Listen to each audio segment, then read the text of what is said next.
ನಮಸ್ತೆ, welcome to TV Kannada. Karnataka ರಾಜ್ಯದಲ್ಲಿ ಮುಂಗಾರು ಮಳೆಯ ತೀವ್ರತೆ ಹೆಚ್ಚಾಗಿದ್ದು, ಭಾರತೀಯ ಹವಾಮಾನ ಇಲಾಖೆ ಅಂದ್ರೆ IMD ಸೆಪ್ಟೆಂಬರ್ 12ರಿಂದ ಮುಂದಿನ 3 ದಿನಗಳವರೆಗೆ ಹಲವು ಜಿಲ್ಲೆಗಳಲ್ಲಿ ಭಾರೀ ಮಳೆಯ ಮುನ್ಸೂಚನೆ ನೀಡಿದೆ. ಈ ಅವಧಿಯಲ್ಲಿ ಕರಾವಳಿ, ಮಲೆನಾಡು ಮತ್ತು ಉತ್ತರ ಒಳನಾಡು ಪ್ರದೇಶಗಳಲ್ಲಿ ತೀವ್ರ ಮಳೆ ಸುರಿಯುವ ಸಾಧ್ಯತೆ ಇದ್ದು, ಯೆಲ್ಲೋ ಅಲರ್ಟ್ ಘೋಷಣೆ ಮಾಡಲಾಗಿದೆ. ರಾಜಧಾನಿ ಬೆಂಗಳೂರಿನಲ್ಲಿ ಕಳೆದ ಕೆಲವು ದಿನಗಳಿಂದ ಒಣ ಹವೆಯ ವಾತಾವರಣ ಕಂಡುಬಂದಿದೆ. ಕಳೆದ ಶನಿವಾರದ ನಂತರ ನಗರದಲ್ಲಿ ಯಾವುದೇ ಮಳೆಯ ವರದಿಯಾಗಿಲ್ಲ.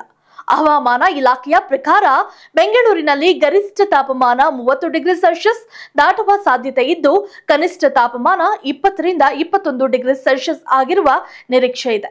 ಉತ್ತರ ಒಳನಾಡು ಮತ್ತು ದಕ್ಷಿಣ ಒಳನಾಡು ಜಿಲ್ಲೆಗಳಾದ ಬೆಳಗಾವಿ, ಧಾರವಾಡ, ಗದಗ, ಹಾವೇರಿ, ರಾಯಚೂರು, ಬೆಂಗಳೂರು ಗ್ರಾಮಾಂತರ, ಚಿತ್ರದುರ್ಗ, ದಾವಣಗೆರೆ, ಮೈಸೂರು ಮತ್ತು ತುಮಕೂರುಗಳಲ್ಲಿ ಸಹ ಸೆಪ್ಟೆಂಬರ್ 12ರಿಂದ ಮಧ್ಯಮದಿಂದ ಭಾರೀ ಮಳೆಯ ನಿರೀಕ್ಷೆ ಇದೆ. ಯೆಲ್ಲೋ ಅಲರ್ಟ್ ಅಡಿಯಲ್ಲಿ ಈ ಜಿಲ್ಲೆಗಳಲ್ಲಿ ಮೋಡ ಮುಸುಕು ವಾತಾವರಣದೊಂದಿಗೆ ಸಂಜೆ ಸಮಯದಲ್ಲಿ ಗುಡುಗು ಮಿಂಚು ಕಂಡುಬರಬಹುದು.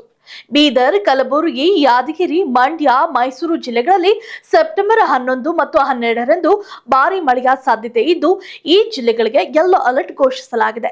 ಸೆಪ್ಟೆಂಬರ್ 13 ಮತ್ತು 14ರಂದು ವಿಜಯಪುರ, ಕೊಪ್ಪಳ, ರಾಯಚೂರು, ಯಾದಗಿರಿ ಮತ್ತು ಕಲಬುರಗಿಯಲ್ಲಿ ಜೋರು ಗಾಳಿಯೊಂದಿಗೆ ಧಾರಾಕಾರ ಮಳೆಯಾಗುವ ನಿರೀಕ್ಷೆ ಇದೆ. ಸೆಪ್ಟೆಂಬರ್ 15ರಂದು ಬೆಳಗಾವಿಯಲ್ಲಿ ಭಾರೀ ಮಳೆಯ ಮುನ್ಸೂಚನೆ ಇದೆ. ಕಳೆದ 2 ದಿನಗಳಿಂದ ಹಾವೇರಿ, ಧಾರವಾಡ, ಬೆಳಗಾವಿ, ಗದಗ, ಕಲಬುರಗಿ ಮತ್ತು ಬೀದರ್ ಜಿಲ್ಲೆಗಳಲ್ಲಿ ಮಳೆಯ ವಾತಾವರಣ ಕಂಡುಬಂದಿದೆ. ಬಿಸಿಲಿನ ವಾತಾವರಣ ಅಪರೂಪವಾಗಿದ್ದು, ಇಂದಿನಿಂದ ರಾಜ್ಯದ ಹಲವೆಡೆ ವ್ಯಾಪಕ ಮಳೆಯಾಗುವ ಸಾಧ್ಯತೆ ಇದೆ. ಚಂಡಮಾರುತದ ಪ್ರಭಾವದಿಂದಾಗಿ ಕರ್ನಾಟಕದ ಒಳನಾಡು ಜಿಲ್ಲೆಗಳಲ್ಲಿ ಮಳೆಯ ತೀವ್ರತೆ ಹೆಚ್ಚಾಗಲಿದೆ ಎಂದು ಹವಾಮಾನ ಇಲಾಖೆ ಎಚ್ಚರಿಕೆ ನೀಡಿದೆ. ಒಟ್ಟಿನಲ್ಲಿ ರಾಜ್ಯದಲ್ಲಿ ಮಳೆಯ ಅಬ್ಬರ ಇನ್ನೂ ಮುಗಿದಿಲ್ಲ ಅನ್ನೋದು ಸ್ಪಷ್ಟವಾಗಿದೆ. IMD ಎಚ್ಚರಿಕೆ ಕೊಟ್ಟಿರುವ ಜಿಲ್ಲೆಗಳ ಜನ ಸ್ವಲ್ಪ ಹೆಚ್ಚು ಜಾಗರೂಕತೆಯಿಂದ ಇರಬೇಕು. ಏಕೆಂದ್ರೆ ಮಳೆಯಿಂದಾಗಿ ರಸ್ತೆಗಳು, ಸಾರಿಗೆ ವ್ಯವಸ್ಥೆ ಮತ್ತು ಸಾಮಾನ್ಯ ಜನಕ್ಕೆ ತೊಂದರೆಯಾಗುವ ಸಾಧ್ಯತೆ ಇರುತ್ತದೆ.